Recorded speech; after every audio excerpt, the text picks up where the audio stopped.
अस्सलाम वालेकुम dear students, कैसे हैं आप सब।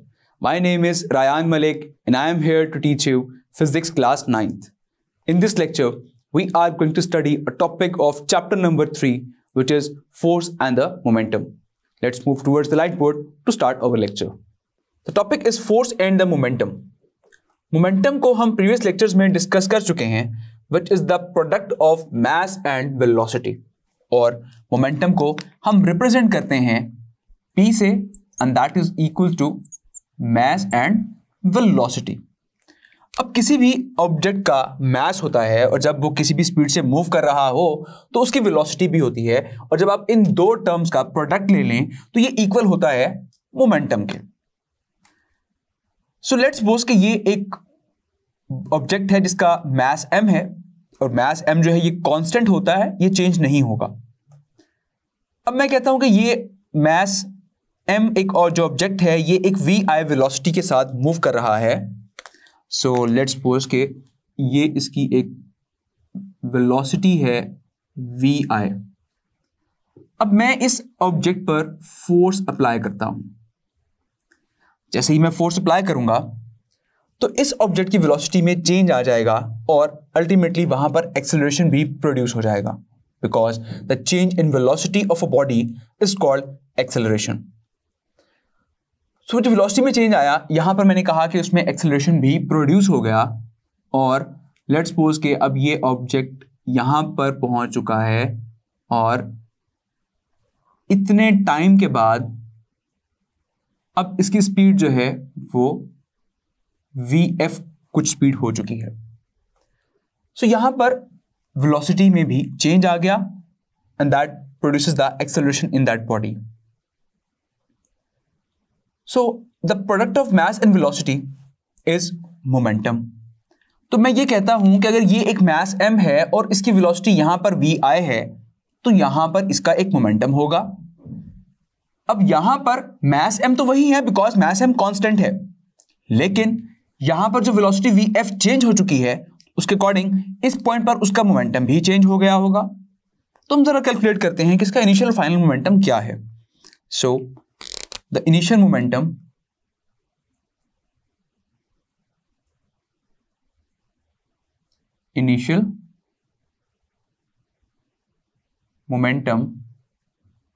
pi, which is equals to mvi. इसी तरह से हम जब बात करते हैं इसके फाइनल मोमेंटम की, so final momentum pf which is equals to mvf. तो यहां पर इनिशियल मोमेंटम था तो मैंने वेलोसिटी vi यूज की, जब फाइनल मोमेंटम था तो मैंने यहां पर वेलोसिटी vf यूज की. अब हम फाइंड करते हैं कि इस मोमेंटम में चेंज कितना आया. जैसे कि अगर मैं ये कहता हूं यहां पर इसकी वेलोसिटी थी 2 मीटर पर सेकेंड, तो यहां पर उसकी वेलोसिटी हो गई 5 मीटर पर सेकेंड, तो वेलोसिटी में चेंज कितना आया 3 मीटर पर सेकेंड. सो अब मोमेंटम में कितना चेंज आया तो ये हम किस तरह फाइंड करेंगे. That is just the difference between final momentum minus initial momentum. So we can write it as final momentum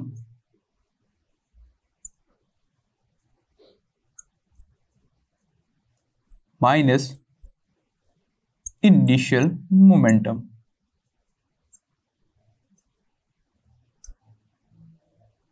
that is equal to final momentum है मेरे पास mvf माइनस इनिशियल मोमेंटम है मेरे पास mvi. तो अब अगर यहां पर मैं इस फाइनल मोमेंटम को रिप्रेजेंट कर दूं pf से, माइनस इनिशियल मोमेंटम को रिप्रेजेंट कर रहा हूं pi से, and that is equal to, इन दोनों टर्म्स में मास जो है क्योंकि कांस्टेंट है तो ये कॉमन वैल्यू है, तो मास यहां पर मैं कॉमन ले लेता हूं और यहां पर रह जाएगा vf माइनस vi. अब अगर मैं इन इक्वेशंस को टाइम से डिवाइड कर दूं बोथ साइड पर, so divide by time,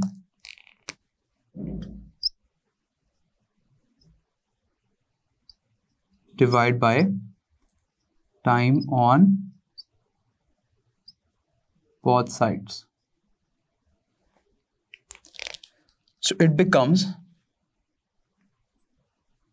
Pf minus Pi divided by T, and that is equals to mVf minus Vi divided by T. तो यहां पर अगर मैं m को सेपरेट कर लूं, और हमने ये पढ़ा है कि एक्सेलरेशन का फॉर्मूला होता है a is equals to Vf minus Vi divide by T. So Vf minus Vi divide by T that is equal to acceleration. तो इसकी जगह पर मैं लिख रहा हूं m, और इसकी जगह पर आ जाएगा एक्सेलरेशन a, और यहां पर Pf minus Pi divide by T as it is आ जाएगा. So now m into a, mass into acceleration. Remember, according to Newton's second law, which is F is equals to ma.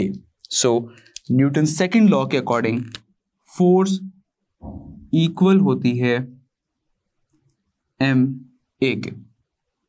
तो इसकी जगह पर मैं पुट कर रहा हूं force F. So Pf minus Pi that is equals to T, and here is F force. So यहां से ये क्लियर हो गया कि फोर्स का और मोमेंटम का आपस में रिलेशन क्या है, कि जब आप किसी ऑब्जेक्ट पर फोर्स अप्लाई करते हैं और अगर उसकी वेलोसिटी में चेंज आ जाए तो अल्टीमेटली वी कैन से कि उसके मोमेंटम में भी चेंज आ गया. And Pf minus Pi which is delta P change in momentum. तो Pf माइनस Pi की जगह पर मैं ये लिख सकता हूं F is equal to Pf minus Pi, इसकी जगह मैं लिख रहा हूं delta P over T, and delta P is the change in momentum.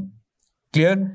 अब यहां पर आपको ये तो कंसेप्ट क्लियर हो गया कि फोर्स का मोमेंटम के साथ क्या लिंक है. फर्स्ट ऑफ ऑल हम इसको डिफाइन करते हैं. So we can write it as when a force acts on a body, when a force acts on a body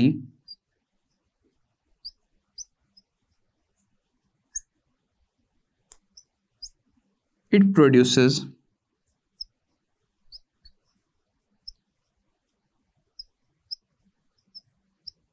acceleration in it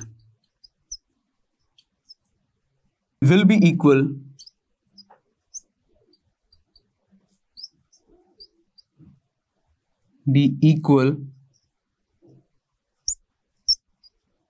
to the rate of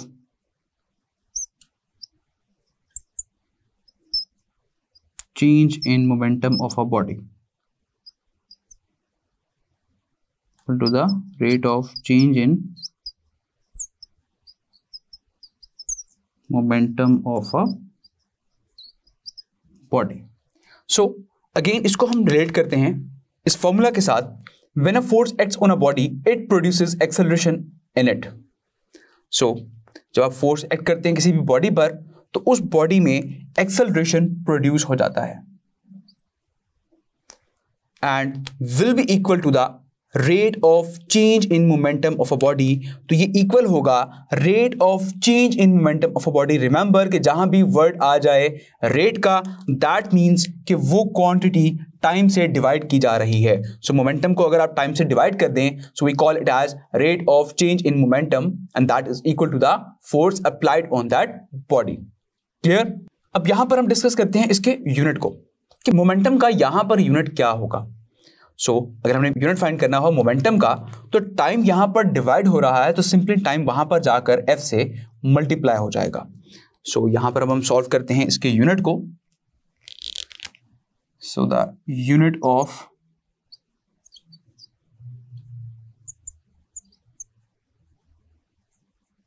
momentum. Previous lecture में आप momentum का unit पढ़ चुके हैं, which is kilogram metre per second.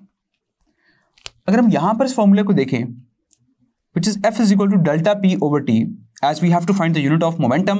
तो T यहां पर क्योंकि डिवाइड हो रहा है तो सिंपली यहां पर आके ये मल्टीप्लाई हो जाएगा. So we can write it as delta P is equal to F into delta T।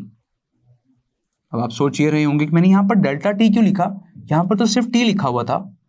Delta T is the change in time. तो वो जब आप एक ऑब्जेक्ट को एक पॉइंट से दूसरे पॉइंट तक मूव करेंगे फोर्स अप्लाई करके, उसकी वेलोसिटी में चेंज आएगा, तो ऑब्वियसली यहां पर कुछ टाइम भी कंज्यूम हो रहा है।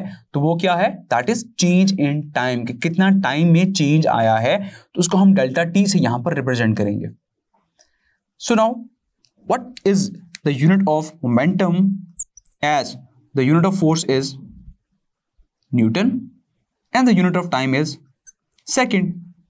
सो यहां से तो ये लग रहा है कि मोमेंटम का यूनिट है Newton second. Yes of course, momentum का यूनिट अगर हम किलोग्राम मीटर पर सेकंड कहते हैं तो ये भी ठीक है, और मोमेंटम का यूनिट अगर आप न्यूटन सेकंड कहते हैं तो ये भी ठीक है, because they both are equal.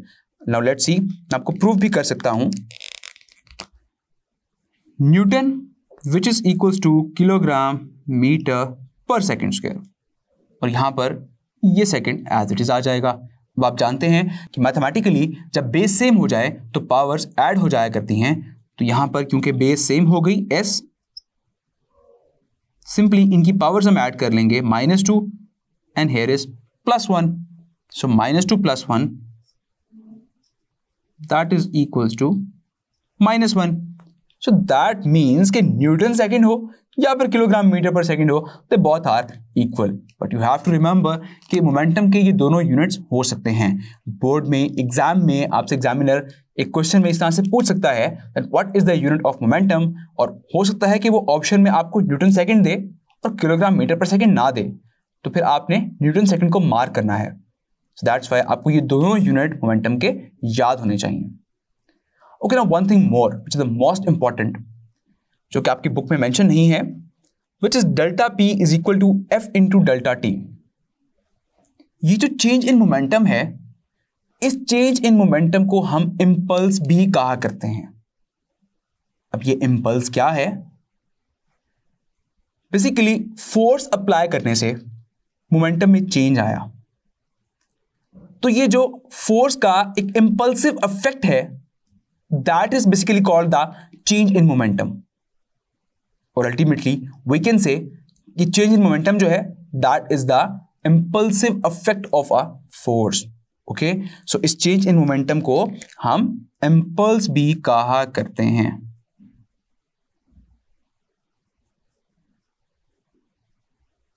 Clear? So I hope कि टॉपिक आपको बहुत अच्छे से समझ आ गया होगा। So now let's solve an example 3.6। Example number 3.6। A body of mass 5 kg is moving with a velocity of 10 meter per second. So find the force required to stop it in 2 seconds. So एक body जिसका mass है 5 kilogram, जो कि move कर रही है एक velocity के साथ which is 10 meter per second. तो आपने एक force find करनी है जो कि required हो उस body को stop करने के लिए, और उसमें time consume हो रहा है 2 seconds का। तो फर्स्ट ऑफ ऑल हम डाटा नोट डाउन कर लेते हैं। सो डाटा के अकॉर्डिंग आपको यहां पर गिवन है मास विच इज 5 किलोग्राम, और आपको गिवन है initial velocity vi which is 10 metre per second, और आप टाइम यहां पर गिवन है आपको यहां पे विच इज 2 सेकेंड्स। अब क्योंकि आपको फोर्स रिक्वायर्ड है बॉडी को स्टॉप करने के लिए, दैट जब बॉडी स्टॉप हो गई तो उसकी फाइनल वेलोसिटी हो गई 0 metre per second, and we have to find force F which is equal to question mark. So this is the quantity which we have to find. Now write solution.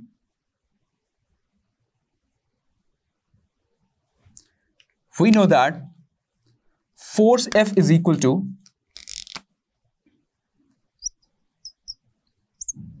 PF minus PI divided by T. तो यहां पर आपने वो force find करनी है जिसके लिए आपको फाइनल मोमेंटम और इनिशियल मोमेंटम भी रिक्वायर्ड है। फर्स्ट ऑफ ऑल हम ये फाइनल मोमेंटम और इनिशियल मोमेंटम फाइंड आउट कर लेते हैं। तो फाइनल मोमेंटम के लिए यहां पर फॉर्मूला हो जाएगा PF is equals to MVF, और इनिशियल मोमेंटम के लिए फॉर्मूला हो जाएगा MVI. Simple, just we have to put the values in it. M is 5 kilogram and the final momentum is 0. So 5 into 0, which is 0 Newton second. And here is also M is 5 and VI is 10. So 5 tens are 50 Newton second. Now just we have to put these values in the formula, which is F is equals to PF है हमारे पास 0 minus PI है हमारे पास 50 divide by time है हमारे पास यहाँ पर 2 seconds का. 0 minus 50, it becomes minus 50 divided by 2. We know that 2 ones are 2 and 2 25s are 50. So we can say that force F is equals to minus 25 Newton. That means कि 25 Newton की force आपको required है उस body को stop करने के लिए, और नेगेटिव साइन यहाँ पर शो ये कर रहा है कि वो फोर्स ऑपोजिट डायरेक्शन में है ताकि वो उस बॉडी को स्टॉप कर सके. Now just have to write down the statement. Thus 25 Newton force is required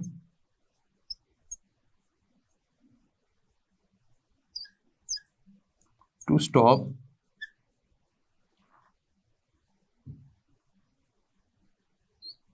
the body. Clear? I hope ये टॉपिक और ये एग्जाम्पल आपको बहुत अच्छे से समझ आ गई होगी. तो अपना बहुत सारा ख्याल रखिएगा. See you in the next lecture. Till then, take care. Allah Hafiz.